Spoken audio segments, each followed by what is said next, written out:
Hi,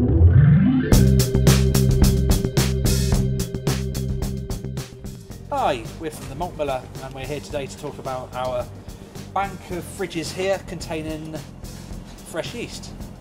Martin, we stock a lot of yeast. Why do we stock so much yeast? Yeast is one of the core ingredients when you're homebrewing. It can add so many flavours, it can help you achieve different styles. So we find it really vital to offer the biggest range possible of wet and dry yeast. So some of the brands that we stock are Omega, White Labs, Yeast, Yeast Bay, and then as well as on top of that, we're also bringing in specialist smaller labs. So we're working with companies like Escarpment in Canada, Bootleg from America. Yeah, that's quite interesting how Bootleg started with the yeast wrangling project that he did. Yeah.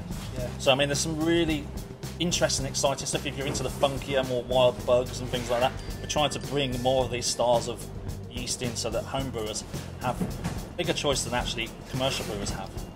Okay, so what about the date ranges for the wet yeast? Some of it can be short dated or not? It varies from supplier to supplier. So some will offer 6 months, some offer 3 months. It just depends. But one of the things that we do is we try to always show the best before date on all the product lines on the website. So the customer knows what they're ordering before they actually get the packet? Yeah, and you can do your calculations on what the cell count is and what the viability of the yeast is, so whether you then need to build a starter before pitching it or not.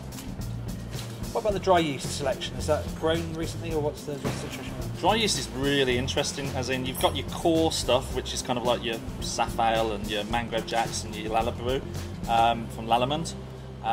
They offer some fantastic selections there, so if you're a dry yeast customer, again, you can achieve fantastic results with the broad range of product that we've got there. So everything from like a California common lager, if you've not got fermentation temperature control, that's great for something like that.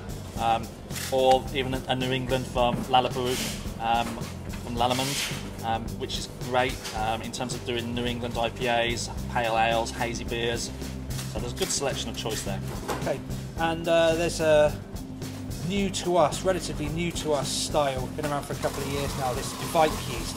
Can you just give us some sort of detail about that product, how it can transform a beer, and who makes it and what the different stocks are?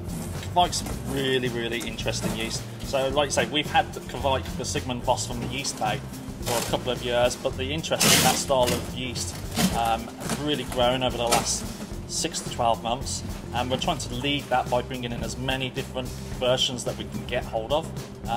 Trying to keep it in stock proves quite challenging though, because it's really popular. So we've got a selection of Kvikes from Wicklow Hop Company from Ireland, Omega, Yeast Bay, White Labs. I think in total at the moment we've got over 15 different Kvike yeasts that you can choose from. Okay, and I've been reading quite a lot about Kvike recently, and there's more than one style of Kvike. It covers a whole range of yeast, because a lot of people think Kvike's Kvike, but that's not true, is it? No, that's not. I mean, Kvike actually means yeast. Within there, you've then got a selection of yeast that will do different things. So there are ones which will increase the bitterness of the beer. There are ones which will deliver fantastic mango and pineapple flavours like Hornindal, or you've got Sigmund Voss.